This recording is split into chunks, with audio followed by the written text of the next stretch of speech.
mimetización y el otro la hematomación.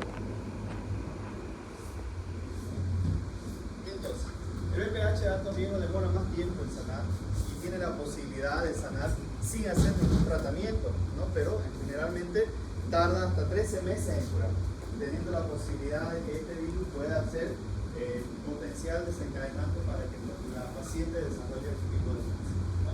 Entonces, pero esto se debe a que el VPH actúa como un carcinógeno, o sea, estimula a las células a volverse neoplásicas, a tener un crecimiento irregular, anómalo, la infección de probióticos.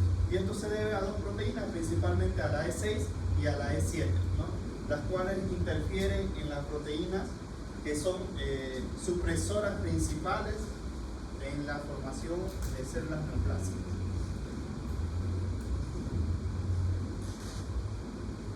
Y dentro de este vamos a conocer las lesiones premalignas o las lesiones escamosas intraepiteliales de bajo grado, que son formaciones que nos informan en los post-panicolados, ¿no? Los cambios celulares que hay a nivel del cuello, ya sea en el orificio cervical interno o el orificio cervical externo. Y esos cambios celulares van a ser informados en un informe anatomopatológico y nos van a hacer referencia a la diferenciación que hay en el epitelio normal del epitelio patológico, ¿ya? Entonces, estos progresan a carcinoma, la mayoría, no progresan a carcinoma, perdón, la mayoría resuelven solos, ¿no? Y solo un pequeño grupo de estas lesiones de bajo riesgo progresan a un proceso neoplásico maligno, ¿ya?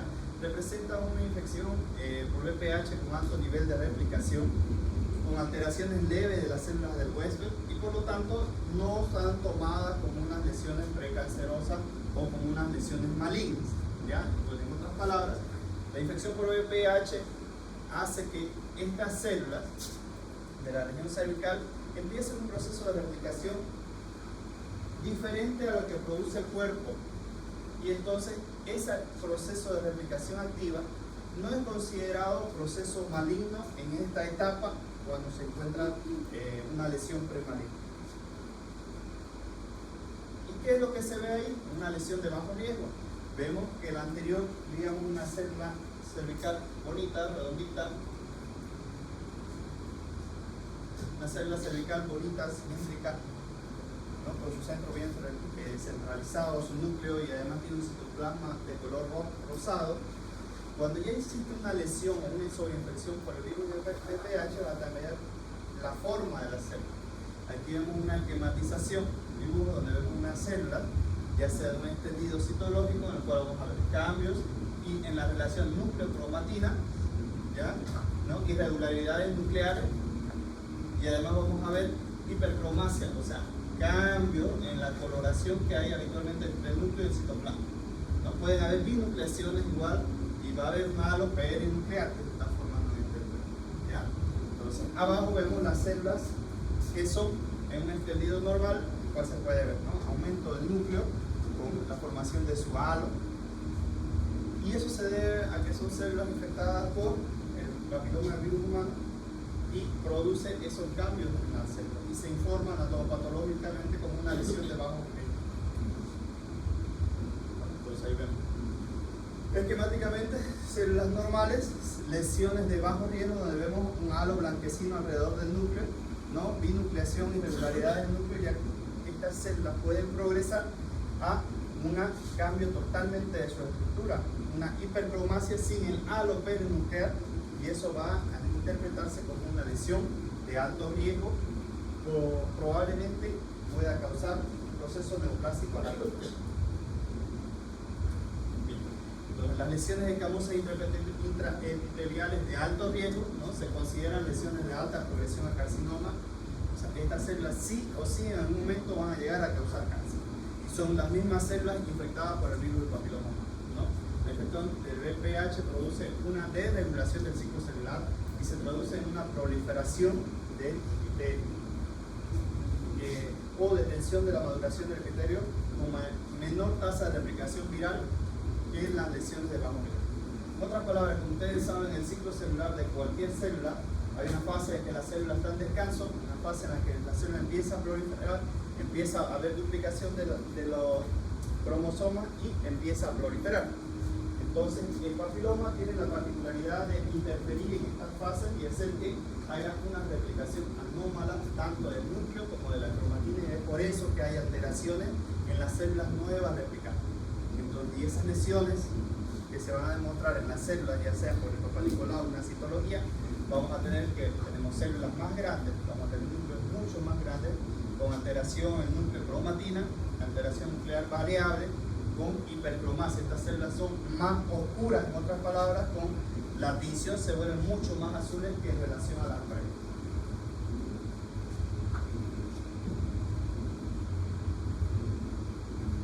Las alteraciones en el ciclo celular son irreversibles, ¿ya?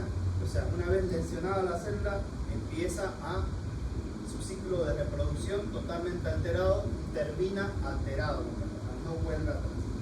Entonces permanece permanentemente transformado. El 80% del VPH de alto riesgo es causado por el papiloma virus número 16, el 80% de las lesiones intraepiteliales de alto riesgo. ¿Ya? Cerca del 20%, a pesar del tratamiento que se haga, ya sea una conización, ya sea una radioterapia, una extirpación de la lesión, producen recurrencia en un 20% de los casos.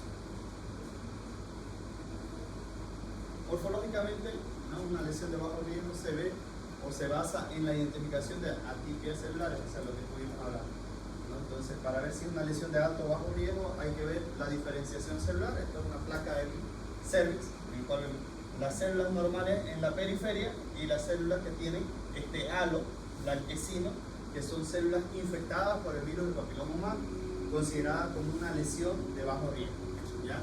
Entonces, es lo que tratan de identificar, mostrando el tamaño, aumento del núcleo, hipercromasia, tinción oscura o variaciones en el tamaño en forma de núcleo, que es lo que estamos buscando y lo que vimos anteriormente. Y es lo que busca el patólogo para informar si es una lesión de alto o de bajo riesgo.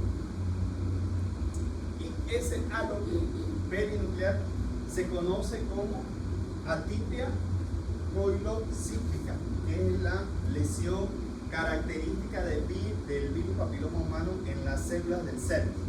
Por esa pregunta de Isaac. Entonces, el carcinoma cervical es mucho más frecuente en mujeres entre los 45 y 50 años. Generalmente no se ve carcinoma en mujeres más jóvenes, pero puede haberlo, ¿no? Dentro de este existe el carcinoma epidermoide, el subtipo más frecuente de todos los cánceres del cervix. El 80% de los casos, según el 80% de los casos, y un 15%, ¿no? Tenemos el adenocarcinoma. Entonces, de los cánceres del cervix, el 80% corresponde al carcinoma epidermoide, un 15% al adenocarcinoma, ¿ya? Y todos están relacionados al VPH de alto riesgo. Generalmente, como el cáncer cervical y otros tipos de cáncer, no produce sintomatología, sino hasta el último momento, cuando el paciente ya está con metástasis y produce una lesión irreversible. Todavía está paciente en metástasis. Entonces, por eso que se lo encuentra en estados avanzados cuando ya no se puede hacer nada con el paciente, y por eso terminan falleciendo, teniendo un paciente alta mortalidad por el mismo hecho de que no produce dolor. Morfológicamente podemos ver una masa muy flujosa o infiltrante, ¿no? El carcinoma epidermoide compuesto por lengüetas de epitelio escamoso maligno. Con un montón de, traté de buscar imágenes, pero no hay muchas imágenes de cáncer de cuello uterino, ¿no? Son muy pocas las que, y las que hay están mal tomadas. Entonces vamos a repetir la misma imagen. Y el adenocarcinoma se caracteriza por una proliferación de epitelio glandular. En otras palabras, morfológicamente es como ver una imagen algodonosa en el cuello uterino, y esta tiene múltiples infiltraciones a su alrededor, similar a lo que estamos viendo acá, que infiltra tanto hacia la parte interna como hacia las paredes de la misma vagina.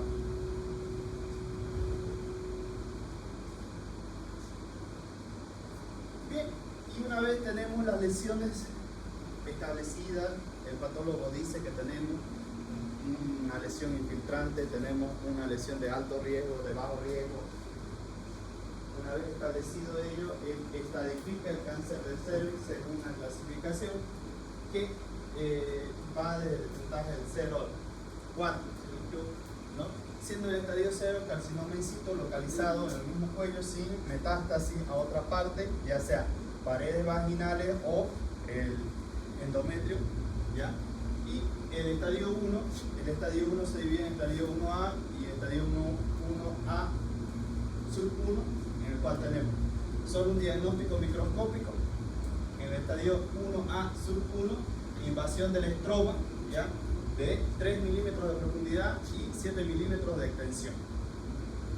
En el 1A sub 2 tenemos profundidad máxima de invasión de aproximadamente 3 milímetros con menos de 5 milímetros de extensión.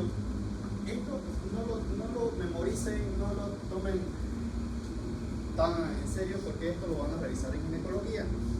¿Ya? Esa parte de lo que es la clasificación y la estratificación se lleva en una parte específica en la parte de ginecología donde van a ir a verlo en la maternidad propiamente dicha. ¿Ya? Y esas son las clasificaciones que hay, que son del 0 al 5. Entonces en el libro, si quieren revisar, está bastante extenso y no necesitan memorizarlo porque vamos a avanzar eso superficial del cáncer de cervix, porque el cáncer de cervix está dividido en varias clases, ¿no? Entonces, con que sepan que el cáncer de cervix es originado por los virus del papiloma humano de alto riesgo y pueden tener una lesión de bajo riesgo, una lesión de alto riesgo, y que eso se lo evidencia por una citología, o en el mejor de los casos, un Papá Nicolau. ¿Alguna duda, alguna pregunta sobre eso?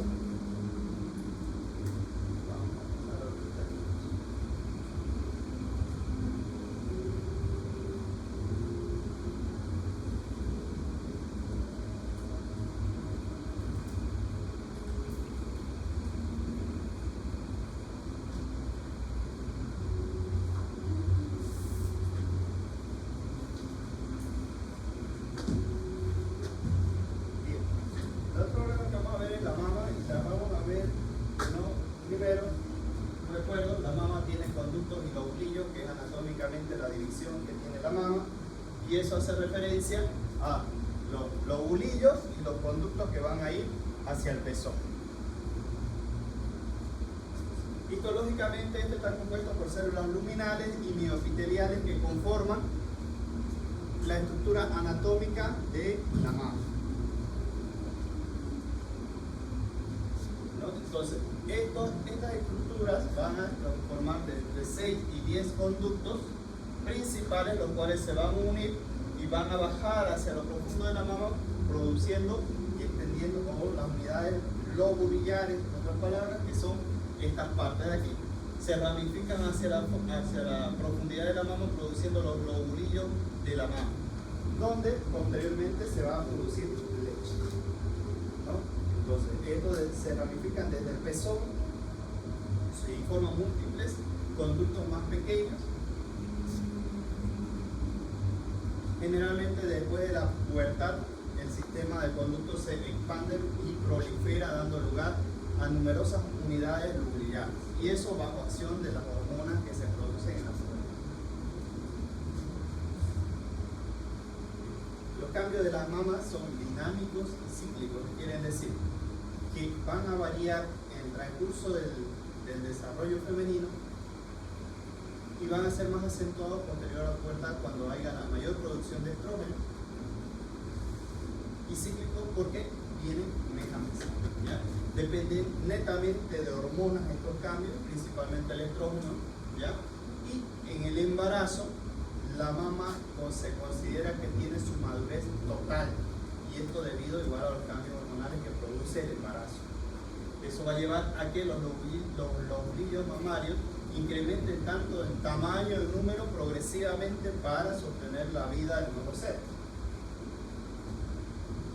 ¿Ya? Entonces, dentro de las presentaciones de las mastopatías, el 90% de las lesiones son de origen sintomáticas y por lo tanto son benignos, más del 90%.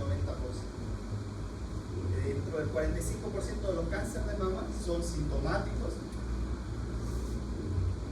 y el resto se descubre mediante la mamografía, ¿no? Entonces, la mayoría de las lesiones que aparezcan en la mama, más del 90% son de origen benigno y cuando hay un proceso tumoral neoplásico, en el 45% de los casos es síntoma, no son, son sintomáticos, ¿no? ¿Eso qué quiere decir?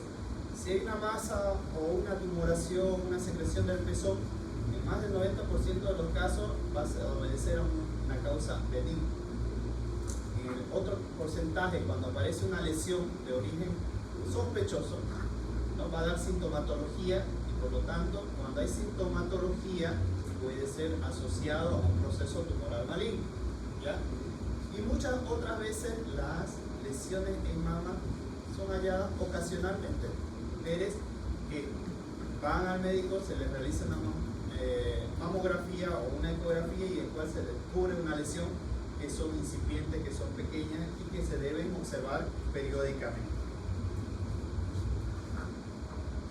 Dentro de las presentaciones de las mastopatías tenemos lo más frecuente y lo más común, que es el dolor o la mastalgia, que se conoce dentro de lo que es la terminología médica, ¿ya? Y este puede ser un dolor cíclico, una mastalgia cíclica, y cuando es cíclica obedece a edema premenstrual inducido netamente por procesos hormonales. Puede ser no cíclico o localizado por procesos de infecciones o lesiones físicas, traumas a nivel de una o ambas mamas. ¿Ya? El otro proceso de inflamación, dentro de inflamación, tenemos que es poco frecuente en mujeres que no estén dando de lactar, siendo más frecuente en mujeres que están en su periodo de lactancia. ¿Ya?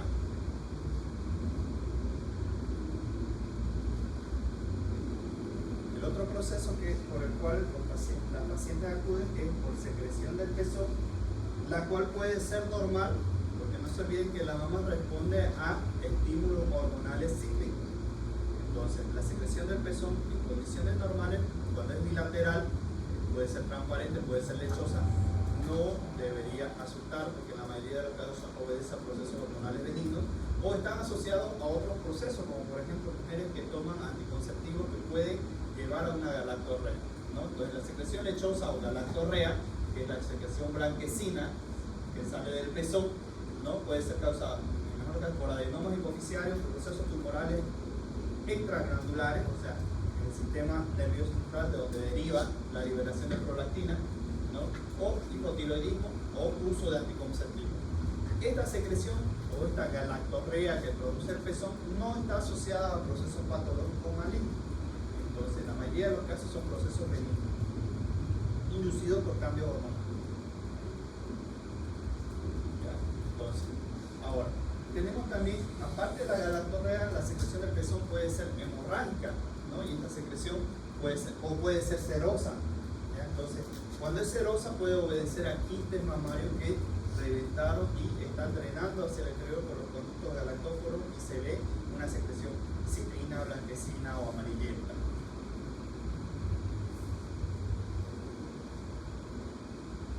La secreción asociada a procesos de malignidad incrementa con la edad. ¿Qué quiere decir? Que cuando tenemos pacientes mayores de 60, 50 años y tienen secreción por el pezón y esa secreción es de color roja o es hemorrágica, está asociada a un carcinoma in situ, ya sea del conducto mamario o de la misma glándula mamaria. Entonces, en pacientes jóvenes, cuando hay secreción del pezón, el proceso neoplásico es muy poco probable, pero en pacientes mayores, cuando hay secreción del pezón, es más probable que tengan un proceso neoplásico, ¿no? 7% de las mujeres que presentan secreción son menores a 60 años y el 30% son mayores a 60 años. Entonces, los procesos de secreción del pezón asociados a malignidad incrementan con la edad, son muy poco probables en mujeres jóvenes, ¿ya? Y cuando es un proceso maligno asociado a mujeres mayores de 60 años, se asocia a que la secreción del pezón sea de color hemorrágico, o sea, una secreción hemorrágica unilateral, no bilateral. La otra presentación clínica de las mastopatías son las masas palpables. Y las masas palpables son otra de las causas más frecuentes de consulta, de cual se debe a una proliferación de estroma o de células epiteliales inducida por procesos hormonales, cíclicos o por traumatismo que producen un aumento del mismo estroma o de los conductos o de los lobulillos, ¿no? Entonces, y estas tumoraciones son las palpables. Generalmente son benignas, ¿ya? Y son palpables o detectables cuando tienen un tamaño entre 2 y 3 centímetros. El 95% de estas tumoraciones son de origen benigno, ¿ya? Entonces pueden tener formas redondeadas, ovaladas, móviles, de bordes delimitados, no dolorosas en la mayoría de los casos, que están presentes en alguno de los cuadrantes mamarios, ¿ya? Y esas pueden ser debido a fibroadenoma o quistes que se forman por procesos hormonales o por procesos traumáticos asociados a la misma mama. A diferencia de que un tumor maligno, que también puede dar la misma manifestación, una masa palpable en cualquiera de los cuadrantes de la mama, la diferencia entre un proceso de origen maligno es que los tumores malignos desde su presentación invaden planos profundos, por lo tanto vamos a tener una masa palpable adherida a planos profundos, ¿no? De consistencia dura, pétrea, ¿no? De bordes irregulares. La malignidad incrementa con la edad, o sea, mientras esta lesión la encontremos en una paciente joven, puede ser debida netamente a procesos hormonales, traumatismo, procesos infecciosos. Pero si esta lesión la encontramos en una paciente mayor de 60 años, puede ser debido a procesos neoplásicos en la mayoría de los casos. El 10% de las pacientes que presentan patologías de masa palpable son menores a 40 años y mayores a 60 años, o mayores a 50 años, el 60%. Y de ese 60%, cuando son mayores a 50 años, el riesgo de tener una neoplasia de mama es más alto. El 50% de los carcinomas se encuentran en el cuadrante supero externo de la mama, el 10% en los demás cuadrantes y el 20% en la región central. Y esto se refiere a lo siguiente: la mama, anatómicamente, y para estudiarla en los estudios, ya sea mastológico, ya sea ecografía, ya sea mamografía, se la divide en esos cuadrantes, ¿no? Que son cuadrante superior interno, cuadrante superior externo, cuadrante inferior externo, y cuadrante inferior interno, y la región central o la región areolar. Entonces, el 50% de las lesiones tumorales malignas se encuentran en el cuadrante superior externo, en este nivel. Toda lesión en pacientes mayores de 50 años que se encuentren en este cuadrante debe ser observada, evaluada, porque tiene alto riesgo de malignidad. Muy poco probable las lesiones malignas mayores de 50 años que se encuentren en este sector, aunque pueden haber. Son menos las posibilidades, pero más del 50% se encuentran en el cuadrante superior externo. ¿Ya? ¿Duda, pregunta hasta ahí? Sí. Entonces los trastornos inflamatorios son son infrecuentes prácticamente en periodo, o son bastante frecuentes en periodo de lactancia. ¿Y eso por qué creen que es más frecuente en periodo de lactancia los procesos inflamatorios? ¿Alguno de ustedes qué mal? ¿Nadie? Bueno, y eso es básicamente debido a que la mama, como saben, cuando ya la mujer da a luz, nace el niño, se libera prolactina. ¿Para qué? Para que la mama incremente o tenga la producción de leche. Y habitualmente la mama no está acostumbrada, uno, al trauma que produce la succión, a la saliva que obtiene gérmenes del nuevo ser, y esa succión y trauma produce fisuras y produce grietas en la mama, y entonces hay una solución de continuidad. Y va a entrar gérmenes de la boquita del niño, y va a entrar gérmenes de la misma piel, y eso produce los procesos inflamatorios, y por eso son más frecuentes los procesos inflamatorios en el periodo de lactancia que en mujeres que no tienen hijos. ¿Ya? Entonces, es importante determinar la causa del proceso inflamatorio para darle tratamiento. ¿Ya? Recordar siempre que el carcinoma, algunos tipos de carcinoma pueden simular un proceso inflamatorio, y por ende es importante indagar si la mujer está en periodo de lactancia y si este proceso no está relacionado al periodo de lactancia, porque si no está relacionado al periodo de lactancia, podríamos sospechar en que ese pudiera ser un proceso tumoral de origen maligno.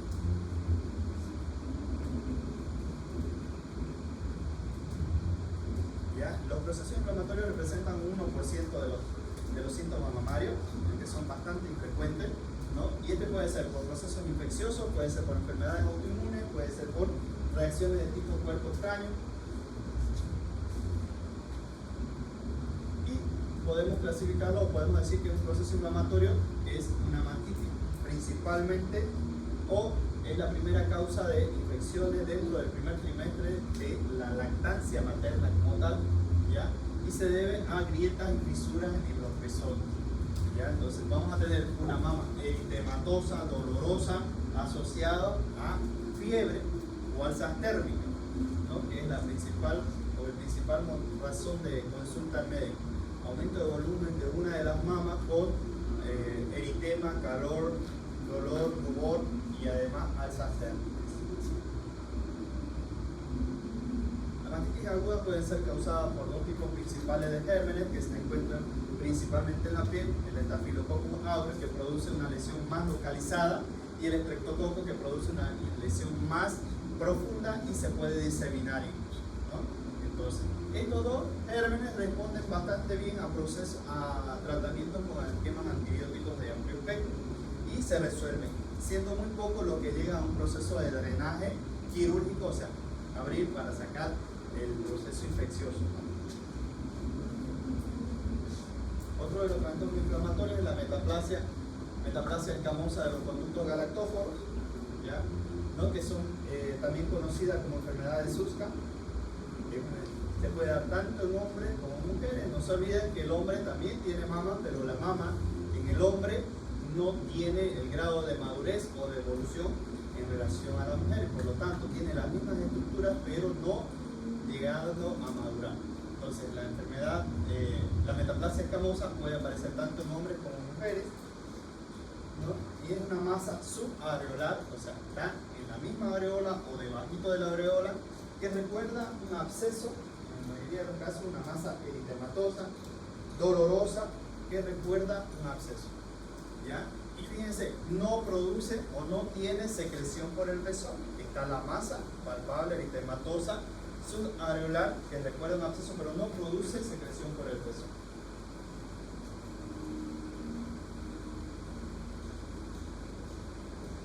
Este proceso, como un proceso inflamatorio, puede producir inversión del peso debido a un proceso inflamatorio, y ese proceso inflamatorio produce cicatrización, y por lo tanto esa cicatrización va a producir en algún momento formación de colágeno, y eso va a hacer que la piel se retraiga y va a retraer el mismo pezón, ¿no? La mayoría de los pacientes está asociado a fumaduras crónicas, y se ha asociado a eso porque se ha visto que estas pacientes que son fumadoras crónicas producen una deficiencia de la vitamina A que se asocia al tabaquismo. Entonces, la mayoría de los pacientes, las pacientes o de los pacientes que tienen esta lesión son fumadores crónicos. El otro proceso inflamatorio es la ectasia ductal, ¿ya?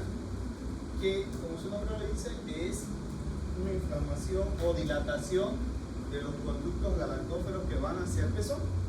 Normalmente vemos que no están dilatados los conductos galactóferos y se produce una dilatación de este mismo proceso, de este mismo conducto por algún proceso inflamatorio o tumoral, ¿no? Entonces, lo cual va a producir una masa palpable periareolar alrededor de la areola mamaria, con secreción blanquecina espesa por el mismo pezón, y aparece más frecuente entre los 50 a 60 años. A diferencia de la metaplasia escamosa, este produce secreción por el pezón y puede tener tumoración subareolar.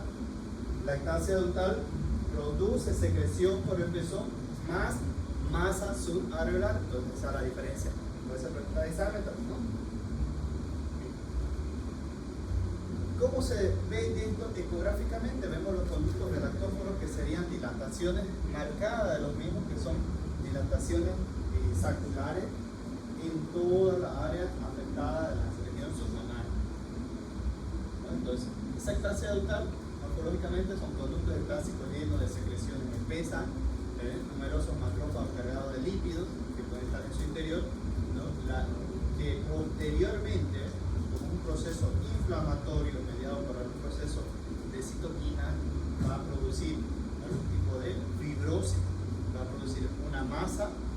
retracción de la piel y del mismo pezón.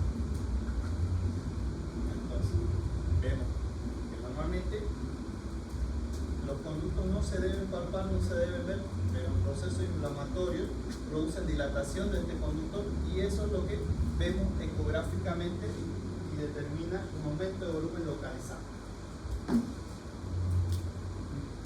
Y la retracción del pezón es así. Normalmente tenemos que un pezón, ¿no?, tiene proyección interna, ¿no? Entonces, dependiendo del grado, vamos a tener que ese pezón, en alguna etapa va a haber un pezón plano donde no tiene proyección y posteriormente se puede invertir llegando a ese nivel por el mismo proceso inflamatorio persistente en el conducto galactógeno.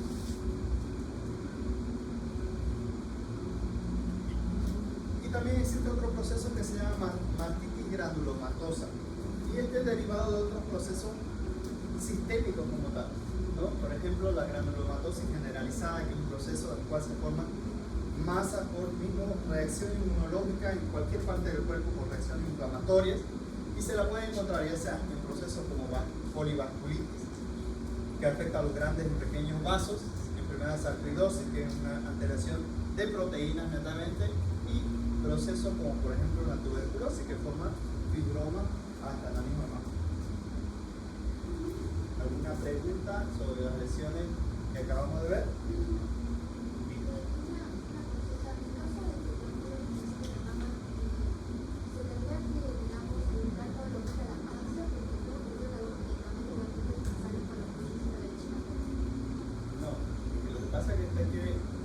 Considere lo siguiente: la mastitis es producida por la lactancia, ¿ya?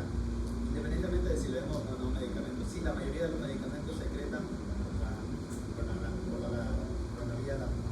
por la lactancia, pero si vemos que es un proceso inflamatorio infeccioso, tenemos que dar antibióticos, y dentro de los antibióticos que eliminan el estreptococo y el estafilococo hay antibióticos que se puede dar en neonato, ¿ya? Dentro de ellos amoxicilina, más ácido clavulanico, que se da en neonato. Entonces no va a causarle ningún problema al niño. Porque si yo suspendo la lactancia en un niño, lo estoy predisponiendo a dos cosas. Si la mamá no hace caso y no toma su medicamento para inhibir totalmente la lactancia, cortársela la lactancia va a hacer que la otra mamá se inflame, va a producir dolor, va a producir aumento de volumen y vamos a tener dos mamás dolorosas. Si la mamá toma su medicamento con antibióticos va a mantener la lactancia, va a doler lamentablemente, pero mejor.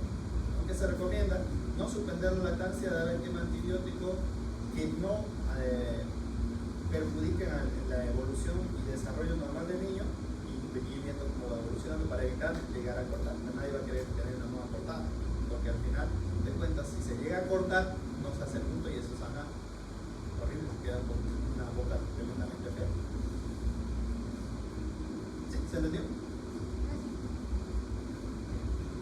Dentro de las lesiones veninas tenemos tres grupos de lesiones veninas, ¿no?, que son los cambios mamarios no proliferativos, la mandopatía proliferativa y la hiperplasia atípica, que son consideradas lesiones benignas en la mama, ¿ya? Entonces, dentro de ellos, la enfermedad de los cambios mamarios proliferativos o los cambios fibroquísticos, que en términos normales se podría considerar como, o que hace referencia a una mama con bultos o una mama que a la palpación se pueden evidenciar bultos, ¿no? Anatomopatológicamente son lesiones proliferativas que indican indicando que no se asocian a procesos de cáncer, ¿ya? Entonces vamos a tener una mama con múltiples bultos, con múltiples masas no dolorosas que no están asociadas a procesos tumorales y que son netamente a procesos fibroquísticos que obedecen a causas hormonales,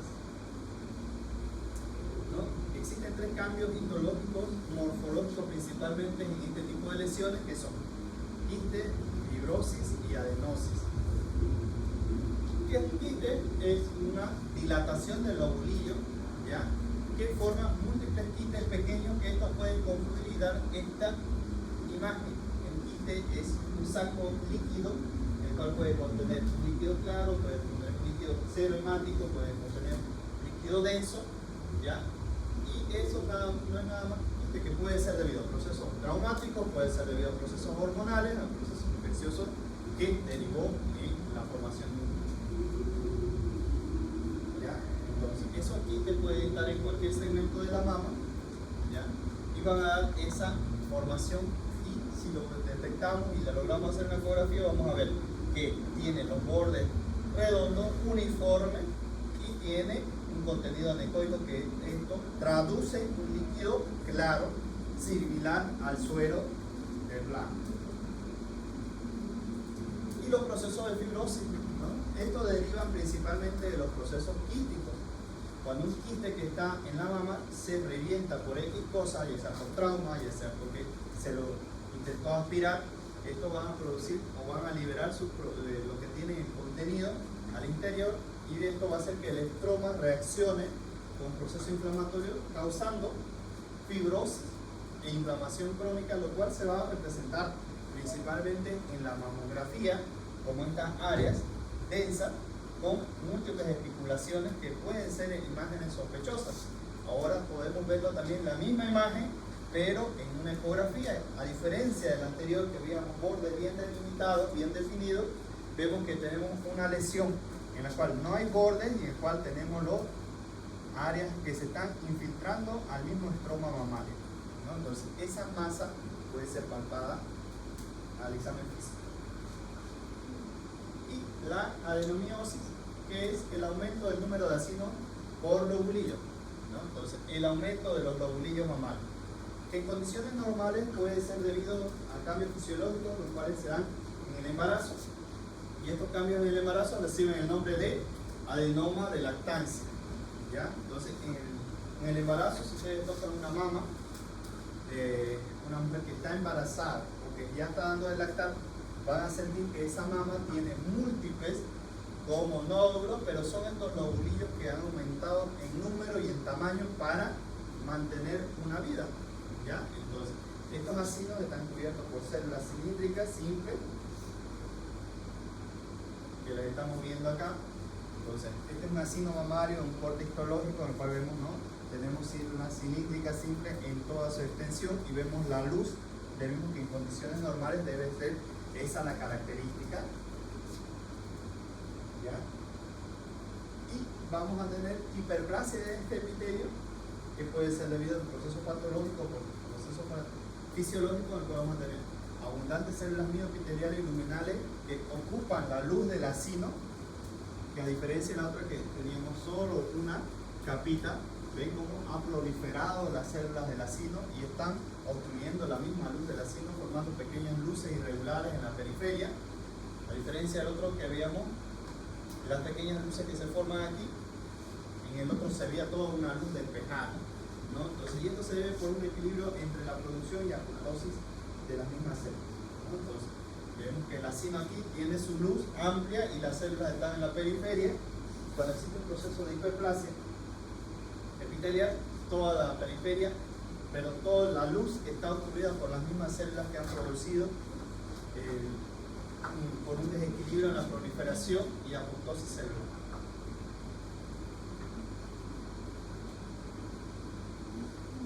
También podemos tener la adenosis esclerosante, ¿no? Que son acinos comprimidos y distorsionados por una densa fibrosis estromal.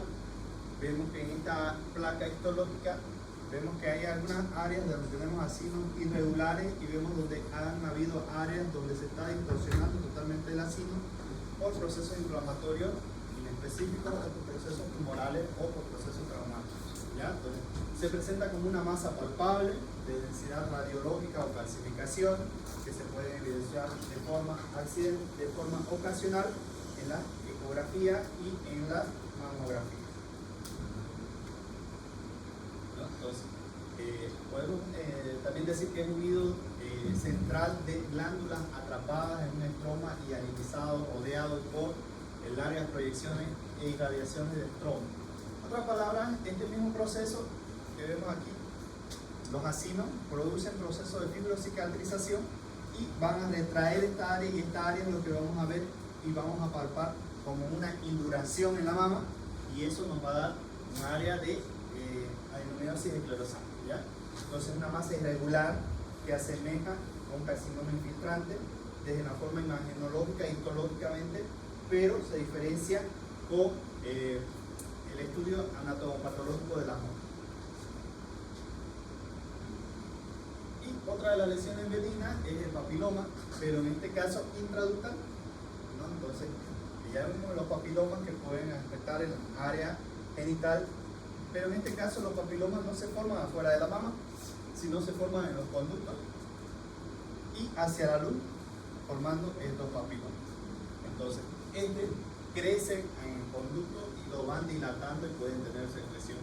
El 80% de los papilomas tienen secreción por el pezón, ya sea hemorrágica, ya sea serosa, pero no llegan a ser galactorrea o lechosa, ¿ya?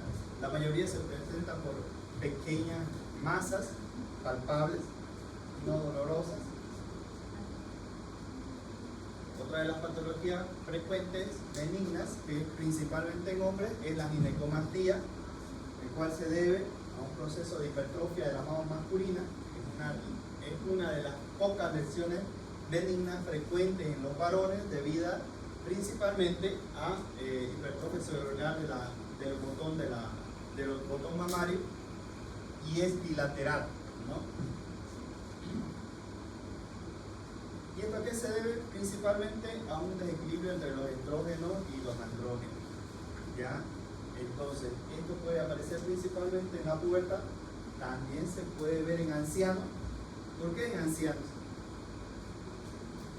¿Por qué creen que se ve en ancianos también?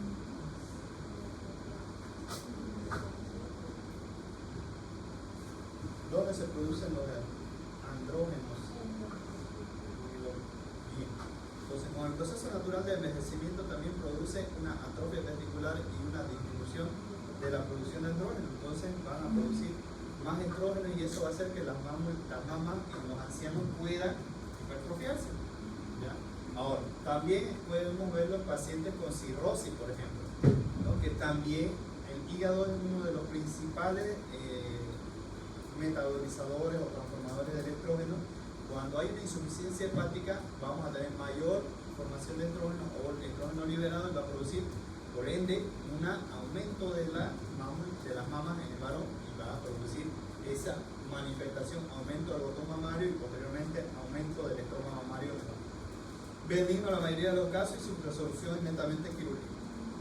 Ahora, existe también otra alteración, por ejemplo, si hay tumores hipoficiarios que pueden dar el crecimiento de las glándulas mamarias para mastopatía proliferativa con atipia, ¿no? Que es una proliferación coronal, entendiéndose que los procesos, ya sean precancerosos o cancerosos como tal, se habla mucho de alteraciones en los cromosomas y en los clones de los mismos cromosomas, ¿no? Y eso es mediado o debido principalmente a un proceso en el cual la célula está estimulada para dividirse y se divide y se multiplica de forma no controlada y con daños en el mismo núcleo de la misma célula. Por lo tanto, va a dar células anómalas en crecimiento y reproducción, ¿ya? Entonces, tienen algunas, pero no, estas células tienen algunas, pero no todas las particularidades de un proceso de las características de un proceso tumoral canceroso, ¿ya? Y estas se dividen en dos formas: hiperplasia ductal y una hiperplasia lobulillar atípica. Entonces, la hiperplasia ductal atípica es frecuente, está presente en un 5 a 7% de los casos, ¿ya?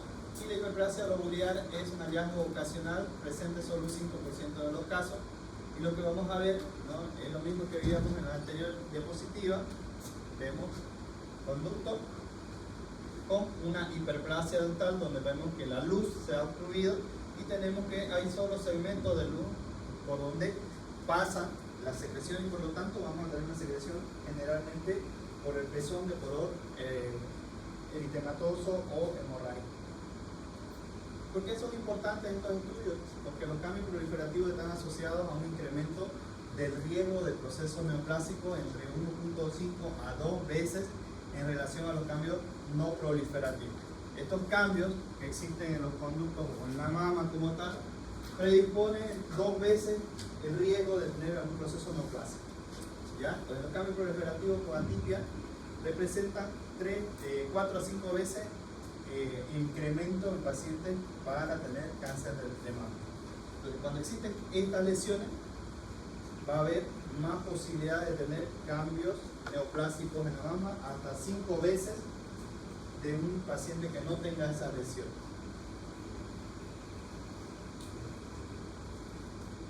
Ahora, carcinoma de mama. Carcinoma de mama es la neoplasia maligna más frecuente en mujeres.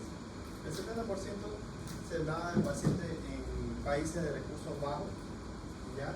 Los factores que incrementan el riesgo de cáncer de mama son retraso en la maternidad principalmente, menos embarazo y reducción de la lactancia materna. ¿Por qué creen que se da eso en las pacientes que tienen su primer hijo posterior a los 30 años, o no tienen hijos, ¿no? O que no se embarazan, o que tienen hijos y no le dan de lactar? No. La mastitis es una lesión benigna. La mastitis no está asociada a cáncer, es un proceso inflamatorio de origen ya sea traumático o infeccioso, y por lo tanto no está asociado a procesos tumorales.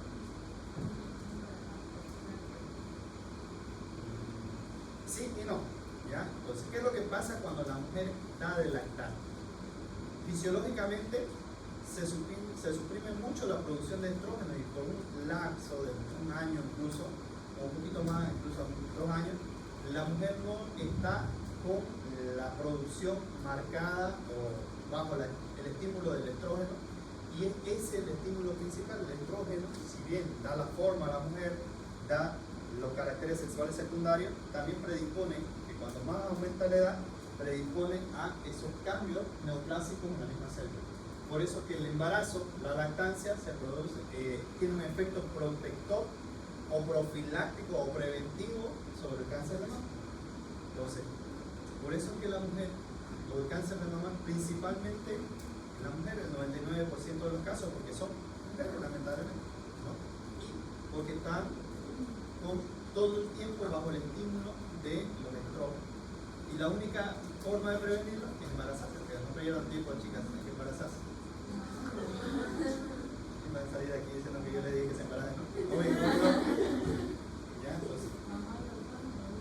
Y la otra, como hay mujeres, por ejemplo, las modelos, que también son bastante frecuentes el cáncer de mama en las modelos, que llegan a tener hijos pero no le dan de lactar, suspenden la lactancia, ¿no es cierto? Entonces se evita ese proceso protector de disminución del estímulo frecuente de estrógenos. Entonces, el riesgo incrementa con la edad, obviamente, mientras más añosa la mujer, más posibilidades de tener cáncer de mama, ¿no? Entre 1 a 8 por mujer, de 1 a 8 por, el riesgo va entre 1 a 8 por mujeres que viven hasta los 90 años, o sea, mujeres más añosas, mujeres con mayor riesgo de tener cáncer de mama. Entre 1 a 8 mujeres que viven más de 90 años, ¿sí? Para el año 2019, ¿no? Estadística de Estados Unidos, más de 260.000 mujeres fueron diagnosticadas con cáncer de mama, y en el mismo año 40.000 mujeres fallecieron con cáncer de mama. Lógico, ¿no?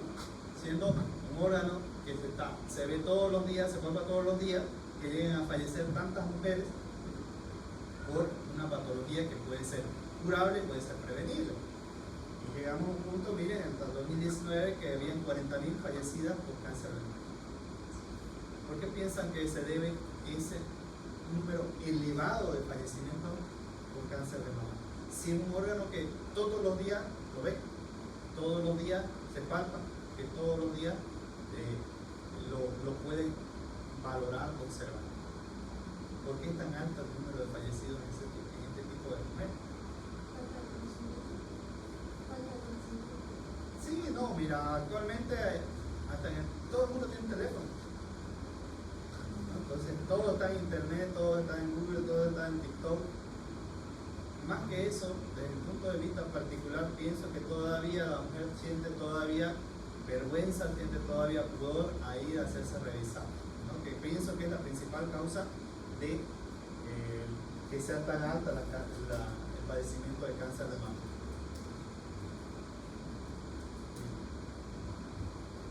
Y como habíamos hablado, ¿no? Para tener cáncer de mama, si bien existen los factores de riesgo, ¿no? Sobre todo hereditario principalmente, también tiene que haber una predisposición de esa misma célula al tener un proceso de replicación anómala, y para ello vamos a hablar de estos dos tipos de receptores que se encuentran en una célula, en una mama normal, ¿ya? Y que están ahí para su replicación de la misma célula. Entonces tenemos los receptores de estrógeno, o que en el libro están como ER, ¿ya? Y tenemos los receptores 2 de factor de crecimiento epidérmico humano, o HER2, que son estos mismos receptores que en mujeres que tienen predisposición a tener cáncer de mama, normalmente vemos que en una mama vamos a tener esta expresión de menos receptores, pero existe un aumento en las mujeres predispuestas de estos mismos receptores que responden al estímulo de los mismos nitrógenos, y por lo tanto van a ser más sensibles a niveles más bajos de nitrógeno y producir una replicación anómala de esas mismas células. ¿Ya? Entonces, partiendo de ahí, entonces se dividen en tres los carcinomas, ¿no? Los positivos para el receptor de estrógeno y los negativos para el receptor HER2, el 50-60% de los cánceres, y positivos para el receptor HER2 y positivo o negativo para el receptor de estrógeno, un 10 a 20% de los casos, y negativos para el receptor de estrógeno y negativos para HER2, un 10 a 20% de los casos. Entonces, esta clasificación está en base a la expresión o no expresión de los receptores de estrógeno y los receptores HER2 para la replicación celular que hay en los procesos tumorales neoplásicos. Entonces, esta imagen trata de explicar, ¿no? Entonces, las células cancerígenas de mama, círculos azules, que vemos ahí, ¿no? Grandes, pueden presentar distintos tipos de receptores, que tenemos los cuadraditos, por ejemplo aquí, ya azules pequeños, triángulos azules, o círculos pequeños en la superficie, los cuales reciben señales para indicar a las células que crezcan. Estas son los estímulos, ¿ya? Que crezcan. Si el cáncer de mama es triple negativo, ninguno de los receptores habituales está presente, lo que hace que el cáncer sea más difícil de tratar, ¿ya? Entonces, estos mismos receptores que vemos aquí son bastante primordiales en el tema del tratamiento, porque existen inhibidores de lo que son los estrógenos, los que van a ir a actuar. Pero cuando el triple negativo no tiene ni este, no se puede dar inhibidores de estrógeno, y es por eso que lo han dividido en esa categoría de HER2, positivo para HER2, negativo para HER2, ¿no? Entonces, desde el punto de vista para el tratamiento más que para otra cosa. Desde el punto de vista práctico, es complicado aprenderse esa clasificación, por lo tanto no la tomen muy en cuenta, pero es importante que lo sepan que existen tres clasificaciones asociadas a los receptores de estrógeno que tiene la mama como tal, ¿ya? Entonces, el cáncer de mama es poco frecuente en mujeres menores de 25 años de edad. La incidencia aumenta después de los 30 años en mujeres que no han tenido ningún hijo, ¿ya? El 20% de los cánceres es HER2, ¿no? El factor de riesgo más importante para tener cáncer de mama es ser mujer, el 99%, ¿ya? ¿No? Entonces, y esto se debe a una exposición a estrógenos principalmente y a factores genéticos. Principal factor de riesgo, ser mujer y tener estrógenos, que todas las mujeres tienen, ¿no? Bueno, no ser las trans que no tienen estrógenos, ¿no? Bien, entonces los principales factores que disminuyen el riesgo de cáncer son embarazo antes de los 20 años, el libro dice, ¿no? Embarazo antes de los 20 años. Entonces las mujeres que han tenido aquí las de 15 años están desprotegidas, ¿no? Porque 15 a los 18 y a los 20 están con otro hijo, entonces están sobreprotegidas para el cáncer de mama. Ahora también la mastectomía profiláctica, como por ejemplo Angelina Jolie. ¿Por qué se hizo Angelina Jolie la mastectomía radical total bilateral? Más que antecedente, ella se hizo un mapeo genético relacionado al gen BRCA1 y BRCA2 que están asociados al cáncer de mama, y ella lo tenía positivo, ¿no? Entonces, una posibilidad de en algún momento tener alguna expresión de un proceso tumoral. Entonces, ante esa duda, se decidió sacarla de mama, sin necesidad de haberlo expresado todavía. Tenía riesgo, pero todavía no había desarrollado la enfermedad.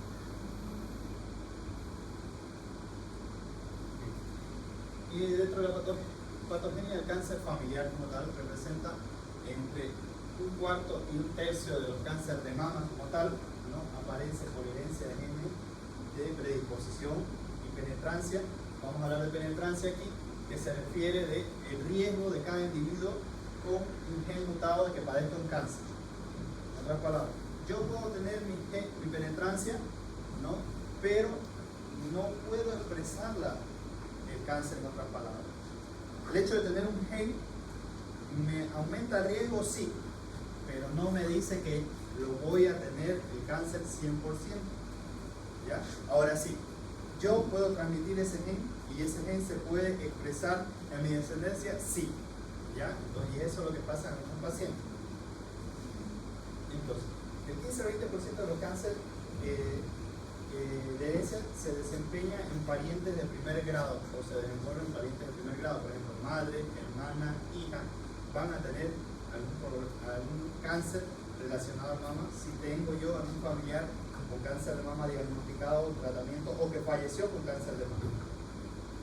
¿Ya? Entonces, ahora, la patogenia de cáncer familiar está relacionada a estos dos genes, principalmente, que son el BRCA1 y el BRCA2, ¿ya? Y estos están en los cromosomas del BRCA1, en el cromosoma 17 y el BRCA2 en el cromosoma 13. Entonces, esos son responsables del 80-90% de los cánceres de mama familiar, ¿ya? Entre 3 y 6% de los pacientes, entre 3 y 6% de otros tipos de cáncer. Y el cáncer en general es a los 70 años casi el 100%, ¿no? Entonces, el BRCA1 incrementa el riesgo de cáncer de ovario entre 20 y 40% de los portadores. No así el BRCA2, ¿no? Que confiere un riesgo menor para cáncer de ovario entre 10 y 20%, y se asocia mayormente al cáncer de mama masculino. Entonces el BRCA2 está asociado más al cáncer de mama masculino como tal. Y hasta ahí vamos a ver. ¿Ya? Lo que es cáncer de mama, igual van a verlo en ginecología, entonces eso es lo más básico, porque existe todavía de ahí para adelante clasificación. El carcinoma intraductal, carcinoma, un montón de cáncer de mama